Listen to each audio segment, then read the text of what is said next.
سلام علیکہ یا نبی سلام علیکہ۔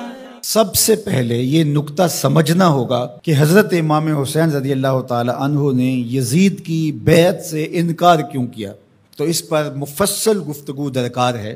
یزید کی کرتوتیں، اس کے اعمال جس کی گواہی آپ تک پہنچی تھی، اور کچھ اعمال کے چشمدید گواہ تھے، اس لیے وہ یزید کو قبول نہیں کر سکتے تھے۔ آپ نے بیعت یزید سے انکار کرتے ہوئے کہا مثلی لا یبایع مثلہ، لوگوں میں بیعت یزید سے انکار اس لیے کر رہا ہوں کہ میرے جیسا شخص اس جیسے شخص کی بیعت نہیں کر سکتا۔ یہ دو لفظوں میں پوری گفتگو کا خلاصہ آپ کے سامنے رکھ رہا ہوں۔ مثلی لا یبایع مثلہ، میرے جیسا شخص اس جیسے شخص کی بیعت نہیں کر سکتا۔ اگر امام حسین یزید کی بیعت کر لیتے، قیامت تک ظلم اور جبر کے ساتھ مفاہمت کو سند جواز مل جاتی۔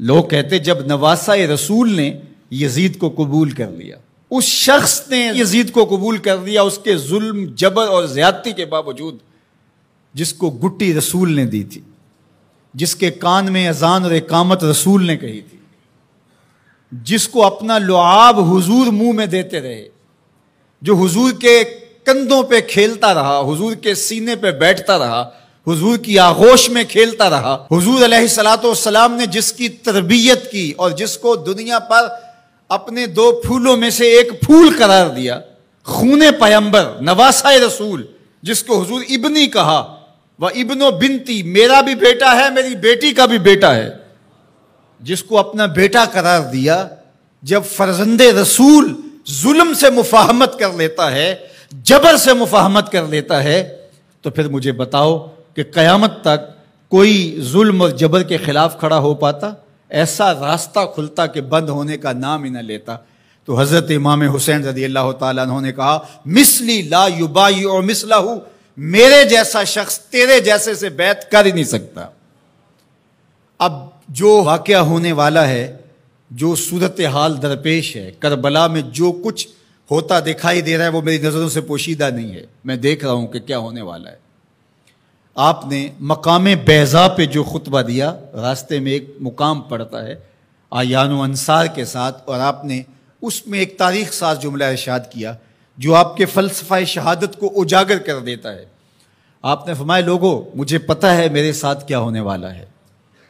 ظاہر آلات حرب و ضرب لے کر کے نہیں گئے تھے، آیان و انصار اپنے ساتھ لے کر کے نہیں گئے تھے۔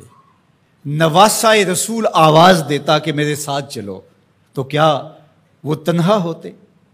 مجھے بتائیے اس دور میں اگر کسی کام کے لیے میں آپ کو آواز دیتا ہوں، میرے جیسا خاکسار شخص جس کی کوئی اوقات اور حیثیت ہی نہیں ہے، لیکن کتنے لوگ میرے ساتھ کھڑے ہوں گے، اور جو پیغمبر کی گود میں پلا ہو۔ جب حسین ابن علی آواز دیتے تو کیا لوگ ساتھ کھڑے نہ ہوتے؟ ترماح بن عدی بن حاتم، یہ حاتم تائی کا پوتا ہے، حضرت عدی بن حاتم کا فرزند ہے، جو حضور پر ایمان لائے صحابی رسول کا فرزند ہے۔ یہ راستے میں حضرت امام حسین کو ملا تو اس نے کہا کہ حضرت اگر آپ میرے ساتھ چلے جائیں تو میں چند دنوں کے اندر 30,000 افراد کا لشکر آپ کی پشت پہ کھڑا کر دوں گا، اور پھر ہم یزید کی اینٹ سے اینٹ بجا کے رکھ دیں گے۔ لیکن ترماح بن عدی کی پیشکش کو حضرت امام حسین نے قبول نہیں کیا، کہا بس مجھے جانے دو۔ تو کہا کہ لوگوں میرے ساتھ جو ہونے جا رہا ہے، جو میری آنکھیں دیکھ رہی ہیں، مجھے اچھی طرح معلوم ہے، ہونے والے مناظر میری آنکھوں کے سامنے گھوم رہے ہیں، کوئی چیز میری نظروں سے پوشیدہ نہیں ہے، لیکن اس کے باوجود بھی میں کیوں جا رہا ہوں؟ تو وہ لفظ سنیے، عزیمتوں کی کتنی دل آویز کہانی ہے، کانسیپٹ کتنا واضح تھا، تصور کتنے واضح تھے۔ وَلَكُمْ فِيهَا أُسْوَةٌ، میں اس لیے جا رہا ہوں قیامت تک جبر، ظلم، جور اور زیادتی کے خلاف کھڑے ہونے والوں کے لیے کوئی نمونہ تو ہو۔ وَلَكُمْ فِيهَا أُسْوَةٌ، میری زندگی آنے والوں کے لیے نمونہ بن جائے کہ مفاہمت جبر سے نہیں کی جاتی، ظلم سے صلح نہیں کی جاتی، ظلم کا مقابلہ کیا جاتا ہے چاہے کچھ بچے یا نہ بچے۔ لوگ سر بچانے کے لیے ہاتھ دے دیتے ہیں، امام نے ہاتھ بچانے کے لیے سر دے دیا۔ کہا یزید کے ہاتھ میں یہ ہاتھ نہیں آئے گا۔